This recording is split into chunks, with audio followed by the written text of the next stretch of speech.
FYI, Interstate 45 ini dikenal sebagai Highway of Hell atau Jalan Neraka. Mengapa disebut seperti itu? Karena sejak tahun 1970-an, 30-an lebih mayat wanita ditemukan terbunuh di sekitar jalan ini.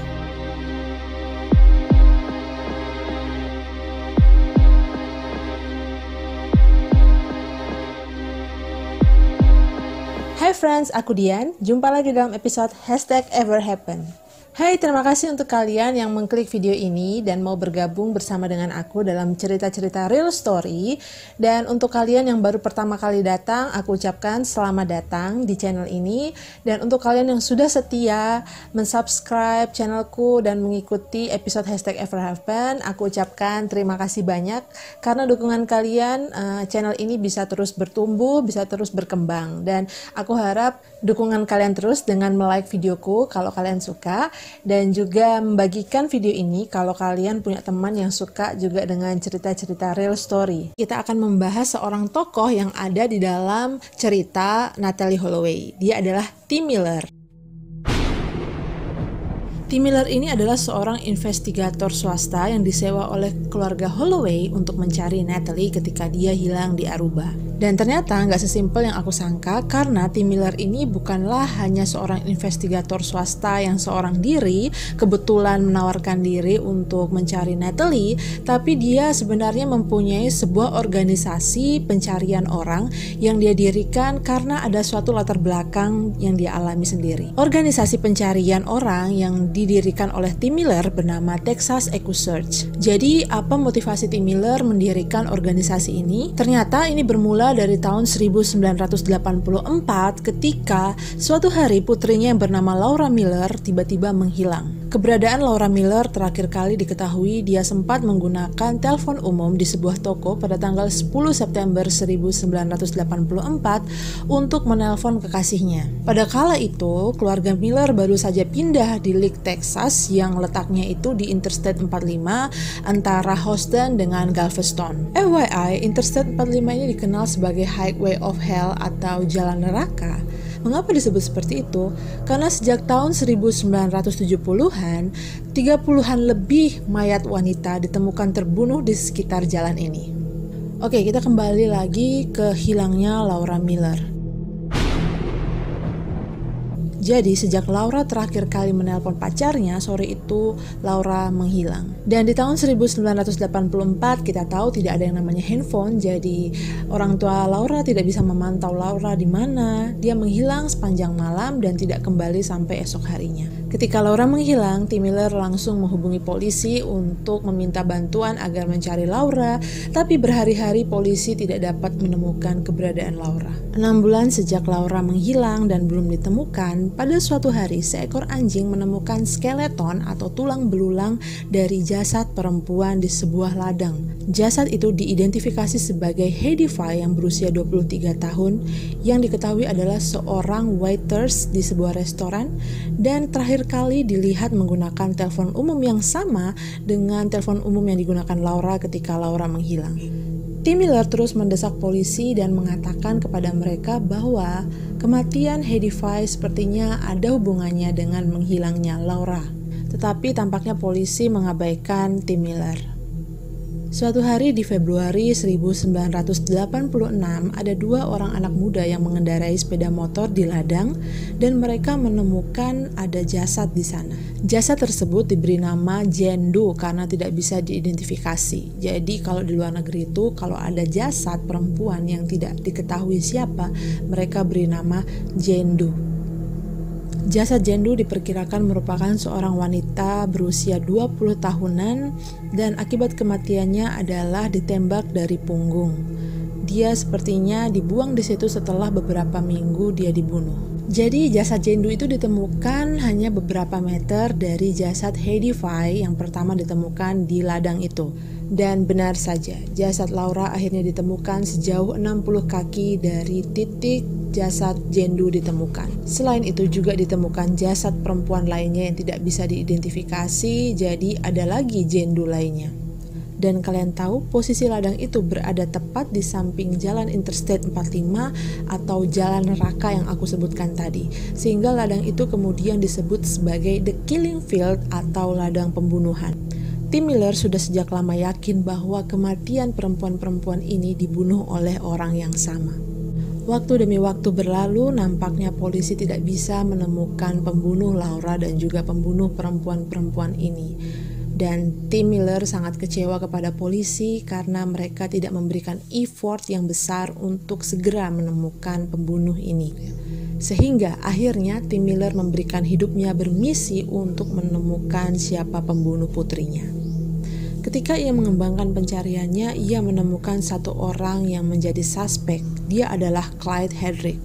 Clyde Hedrick adalah orang yang dulunya tinggal di jalan yang sama dengannya sebelum dia dan keluarganya pindah ke Leek. Tim Miller mengatakan bahwa Laura dan Clyde itu kenal secara pribadi karena ketika Clyde berjalan-jalan di dekat rumahnya dulu, Laura biasanya sering menegurnya. Bahkan Laura pun pernah bersama dengan teman-temannya pergi ke rumah Clyde untuk membeli ganja. Oke, sekarang kita akan concern membicarakan soal Clyde Hedrick. 1 tahun setelah Laura meninggal, atau lebih tepatnya tahun 1986, Clyde Hedrick didakwa hukuman atas penyalahgunaan mayat. Jadi menurut pengakuan Clyde kepada polisi, dia kenalan sama korban ini yang bernama Ellen Bison di sebuah klub malam di Leek. Kemudian mereka janjian lagi untuk ketemu. Lebih tepatnya mereka ketemu untuk sama-sama berenang di sebuah kolam. Kemudian ketika mereka lagi berenang, tiba-tiba Clyde sadar bahwa Ellen itu tiba-tiba tenggelam dan gak sadarkan diri.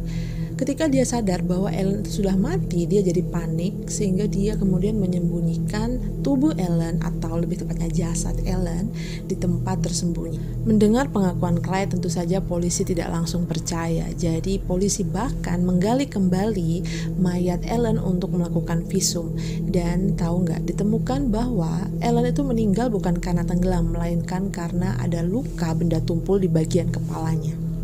Oke, sekarang kita kembali lagi ke Tim Miller dan Texas Echo Search, organisasi yang didirikannya. Walaupun memang sampai saat itu Tim Miller tidak bisa membuktikan siapa pembunuh putrinya, namun akhirnya Tim Miller tetap menjalankan misinya ini untuk membantu orang lain mencari orang-orang yang hilang. Sampai hari ini, Texas Echo Search atau organisasi yang didirikan Tim Miller ini memiliki ratusan sukarelawan dengan berbagai alat-alat pencarian yang mereka miliki. Organisasi ini tidak hanya membantu pencarian orang hilang di tingkat negara, namun juga bahkan sampai di tingkat internasional. Pada bulan April 2013 atau 30 tahun setelah kematian Ellen Bison, Clyde akhirnya ditangkap atas pembunuhan tersebut.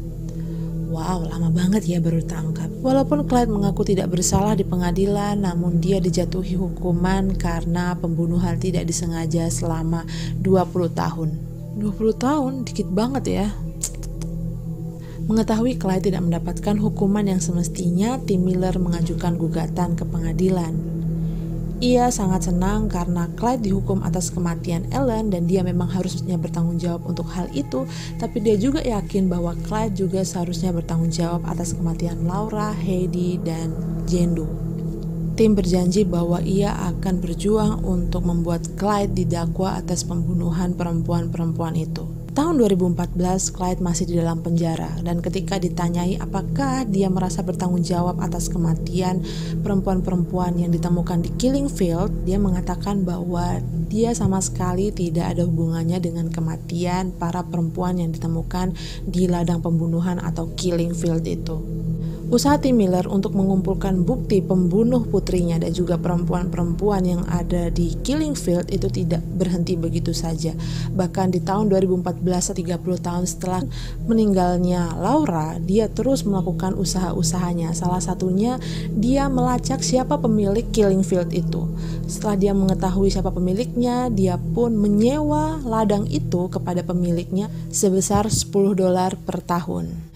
Tim Miller menghabiskan waktu bertahun-tahun menggunakan pacul yang berbentuk sisir untuk menyusuri setiap bagian killing field atau lapangan pembunuhan itu, dan dia juga dibantu oleh sukarelawan dalam investigasinya di lapangan tersebut. Tim Miller mempunyai banyak sukarelawan yang membantunya dalam investigasi di lapangan killing field. Miller sangat yakin bahwa pembunuh putrinya adalah Clyde, dan sejak tahun 2010 dia mengajukan petisi agar Clyde mengakui perbuatannya itu. Nah, sedikit informasi mengenai Texas Accusers. Dilansir dari website mereka telah membantu pencarian orang hilang sebanyak 400 orang yang ditemukan hidup dan sebanyak 238 orang yang ditemukan meninggal. Nah, itu tadi cerita mengenai Tim Miller dan putrinya, Laura Miller. Memang sampai hari ini Tim Miller belum bisa menyeret satu orang pun yang bertanggung jawab atas kematian putrinya. Namun dia tetap tidak menyerah dan tetap terus berusaha. Bahkan di antara usaha-usaha itu, dia masih sempat membantu orang lain dalam mencari orang-orang yang mereka sayangi yang hilang saat itu. Salah satu contohnya seperti kasus Natalie Holloway kemarin. Apa yang bisa aku petik dari cerita seorang Tim Miller? Yang bisa aku petik adalah bahwa kasih seorang ayah kepada anaknya itu tidak bisa diputuskan oleh apapun, bahkan kematian sekalipun. Dan juga bagaimana kesedihan itu justru menjadi alasan kamu membuat suatu hal yang bisa menolong orang lain, dan bukannya justru membuat kamu hanya semakin terpuruk dan mengasihani dirimu sendiri, tapi membuat kamu bisa juga melakukan suatu hal bukan hanya untuk dirimu tapi juga untuk orang lain. Terima kasih untuk kalian yang masih tetap stay sampai di akhir video. Kita akan ketemu lagi di episode #everhappen selanjutnya. Dan by the way, aku masih mikir-mikir kira-kira topik apa lagi ya bagusnya yang selanjutnya. Kalau kalian ada masukan, ada komentar, ada advice, silakan feel free to write your comments below. Jangan ragu-ragu untuk menuliskan komentarmu di bawah. Dan kalau kamu ada masukan atau mungkin ada cerita yang ingin kamu bagikan, kamu bisa komentar di bawah. Terima kasih sudah menonton sekali lagi, dan terima kasih buat kalian yang sudah mensubscribe channelku. Semoga kalian suka dengan episode kali ini. Kita ketemu di #everhappen selanjutnya. Bye.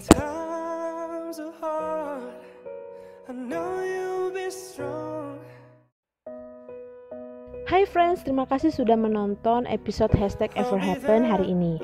Gimana, seru kan? Kalau suka, pastikan kalian tekan tombol subscribe dan lonceng, karena setiap minggunya aku akan membagikan real story ke channel ini. Okay then, I'll see you friends.